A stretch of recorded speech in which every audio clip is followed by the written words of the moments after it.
If you love coloring but hate the mess, your iPad might be the best art tool that you're not using. One of my very, very favorite ways to get into using your iPad for more creative purposes is to use coloring pages because they kind of make you feel a little bit more creative, but there are lines, there's another artist that kind of gave you a little bit of a framework and all you have to do is pick colors and draw. It's also extremely satisfying to do. I'm gonna show you 2 ways to color on your iPad. One is going to be a couple of coloring apps that I recommend. Both of these I've used really frequently, so I'll tell you exactly which one I like.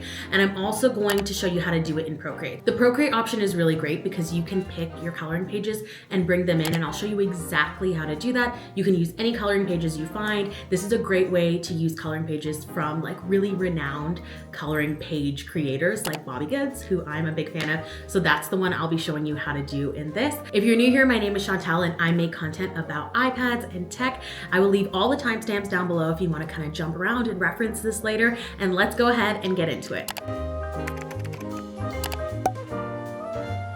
The first option I tend to recommend the most is going the easy route and trying a coloring app.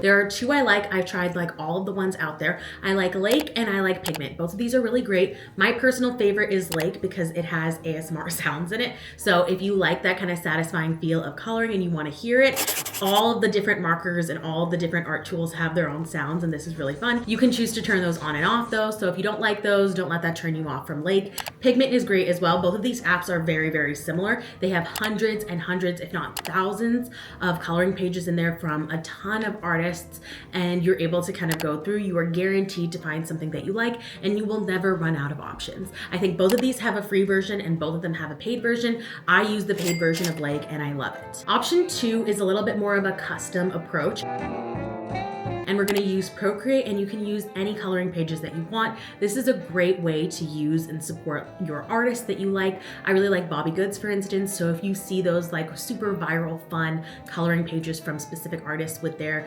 specific styles, this is a great way to do that, but on your iPad and in a very reusable way. So most of these artists sell digital versions of their coloring pages in addition to their physical books. So if you don't wanna buy their physical books, you can usually go on the websites and find the digital version, and you will be able to get the individual coloring files sent right to your email. So go ahead and do that. Collect all of the ones that you want and we will jump to the next step. Now you're just gonna wanna open Procreate. Tap on the plus in the top right to open a new canvas. I like to select 8.5 by 11 because that is usually the size of these coloring pages. That's your standard paper size. Tap the wrench icon in the top left, then go ahead and click on add and insert a photo. Now you can select your coloring page from your camera roll or wherever you have it saved on your iPad. And now that you have it in, you can just drag and customize this to fit your screen. Now the next thing is really important if you want to be able to use your eraser. You don't want to color on this layer because if you do use your eraser, it will also erase your lines. So what you're going to want to do is add a new layer. Adding a new layer is super easy though. Just go to the little kind of square icons in your top right. That's your layers panel, and you can click the plus button and it will go ahead and add a layer for you above your already existing coloring page layer. Now you'll notice there's a little letter, it says N in the little corner right beside the check mark. Go ahead and tap on that, and then all you want to do is switch it to multiply, and it'll change from an M to an N, and that's when you know you've done it. And now you can color using this layer and it will show you your lines underneath, and if you erase, it will not get rid of your lines. There are a bunch of ways to do this, but I find in my experience that this is the most beginner friendly with the least amount of steps, and you can go ahead and start coloring and experimenting with all of the colors and all the brushes you want to play with as soon as possible without having to move things around too much. And since your layer panel is already on the top, you're likely going to always be on the right layer and you won't have to kind of mess around too much with the settings while you're coloring. Now, if you're brand new to Procreate, your brush panel is in the top right. It looks like a brush. Go ahead and tap on that and you'll have a huge brush library just built already into Procreate, and you can just experiment with all of these and see what you like. I really like the dry ink brush.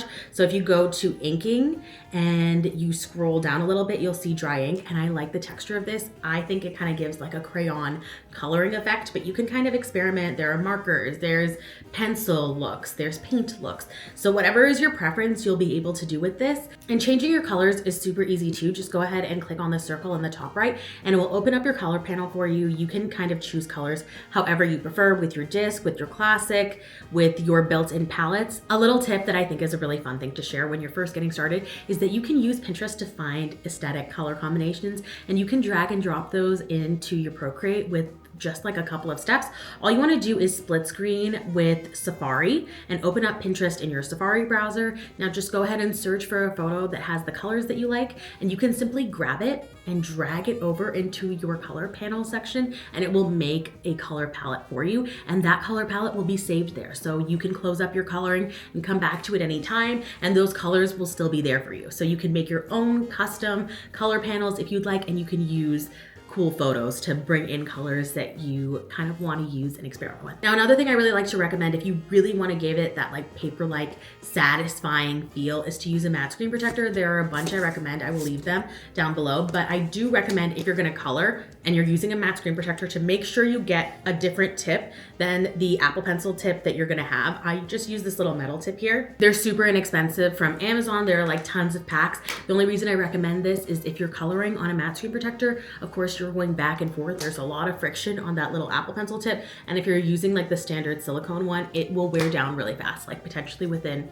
the first use that you're coloring. So just something to keep in mind. If you're gonna get a matte screen protector and color, make sure you get a metal pencil tip or a PVC pencil tip, like just not silicone. Anyways, I personally really love this. I think it's a really fun way to get creative on your iPad. If I'm traveling, I can bring this, I can color, I can play games, I can check my emails, I can write notes, I can do a ton of stuff, and I have something pretty small that I can bring with me that feels super natural to use with the pencil. And I also feel like even though it's technically screen time, to be coloring on your iPad, it doesn't feel like screen time to me. It's time off my phone. I don't connect my messages or my notifications that I get on my phone to my iPad. So this is like truly a screen that doesn't feel like a screen to me. It feels like a creative kind of space for me to do fun things. And if you're brand new to using your iPad for like fun, creative things, I think coloring is a really great way to get into it. It's super relaxing. I do this all the time.